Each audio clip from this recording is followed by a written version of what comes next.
It takes a very specific type of person to play support in a video game. A person willing to stand back and avoid possibly the most alluring or fun parts of a game. Someone who is willing to trudge directly into the line of enemy team's fire just to save others. And in this video, I want to analyze the mentality that makes support mains in video games tick.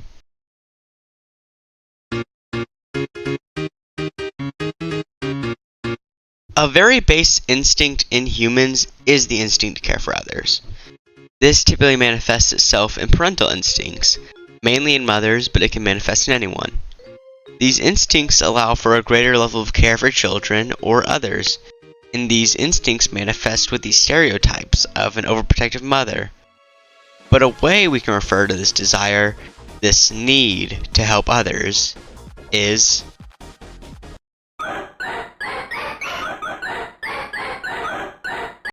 altruism is the concern for the well-being or life of others, which is independent of any personal benefit or reciprocity that someone can get out of helping others. The term was very much popularized by French philosopher Auguste Comte, and he used it as an antonym to egoism, which is a philosophy where one only cares for themselves and their own gain or benefit. Get this video to 10 likes and I'll talk more about egoism, but I digress. Altruism can be seen in biology with some creatures performing actions at the cost of themselves to help others. Now, some say none of these actions, even if helping others in detriment of oneself, are ever truly altruistic. This is labeled as the theory of psychological egoism, which of course says none of the actions someone commits can be truly altruistic because there's some incentive no matter what, whether that be self-gratification or being paid back in the future.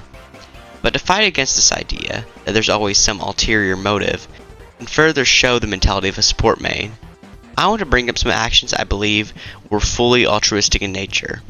And this begins with the story of Please, Lord, help me get one more. Help me get one more. Desmond Doss was a combat medic in the United States Army during World War II. His story is different from many other combat medics though, due to the sheer power of his unflinching altruism.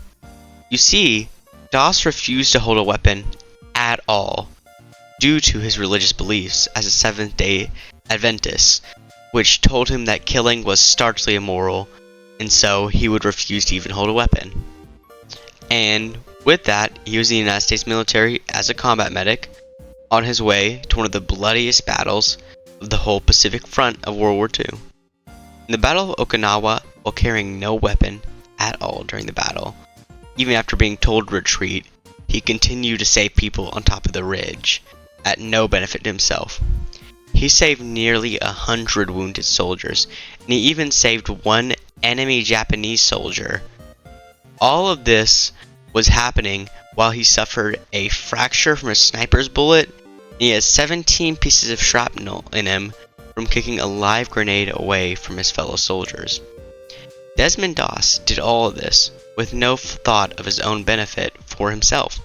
He wasn't expecting praise or some sort of repayment for his actions. He simply acted in the benefit of his comrades and not himself, which is a display that true altruism exists.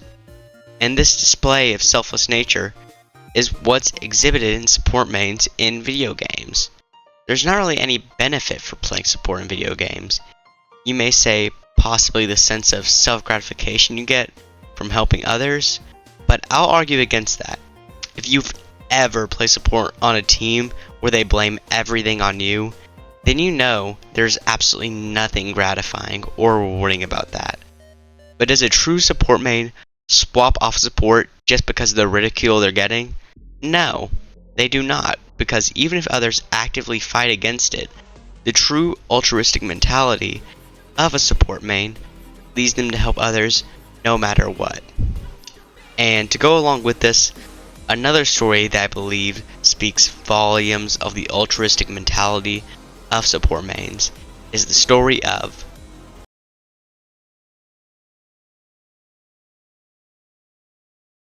Hawa Abdi was a Somalian doctor, and her story exhibits the mentality of a support main, mainly in part due to her actions.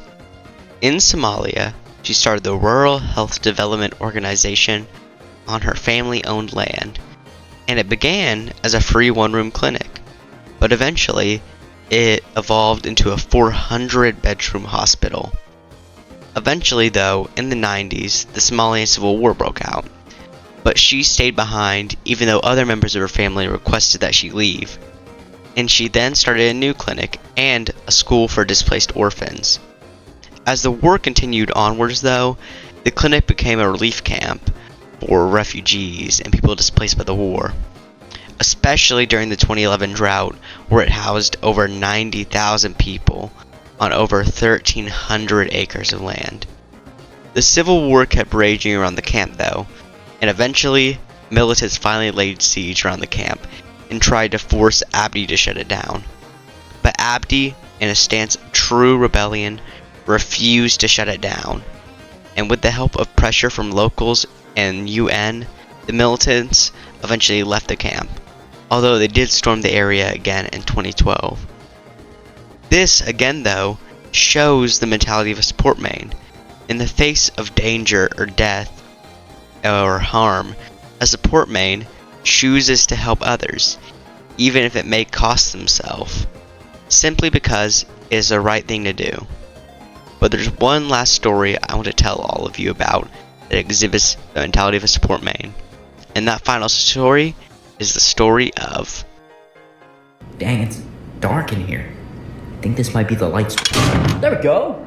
What did you do? I don't know. I just pulled out this lever and... You go around nuclear reactor pulling levers? You are not the certified puller of levers! Chill, dude. Alright. What's gonna happen just because I pulled one lever? There has been a nuclear accident in the Soviet Union, and the Soviets have admitted that it happened. The Soviet version is this.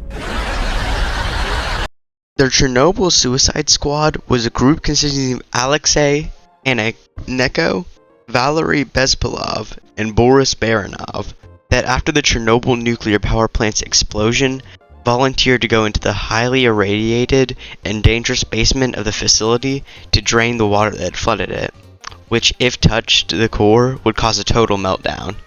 And these men, knowing the risk they were putting themselves in, still volunteered to head in on this practically suicide mission, just to hopefully save others' lives, which again embodies the mentality of a support main by showing how they put their own lives on the line with an immense risk of death, just so that others may live.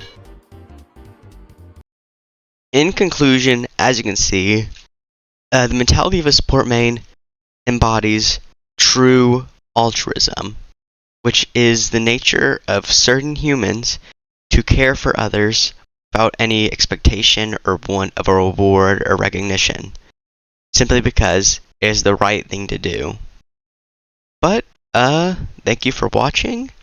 Maybe throw me a subscribe or a cheeky like, and let's go to the outro song. Hey everybody, this is my outro song. I hope that you do sing along. I'm the Moth Maker, and I make content. Please give me money. I need money. Please subscribe. I don't have a dime. I have really, really bad rhymes. Please subscribe. This is the outro song. The outro song. The outro song. This is the Moth Maker outro song. Please subscribe. I don't have a dime. If you give me a little bit of your time, maybe subscribe and give me a dime. A dime, a dime, a dime, a rhyme. I got bars from Mars. Girls go to Jupiter to get more stupider. Boys go to Mars to get more bars. That's what I'm saying. My name's not Lars. My name is Mothmaker, and I take time to make these videos, and I spit bars, rhymes, and hymes, and lots of things. So please subscribe and have a good time. Bye.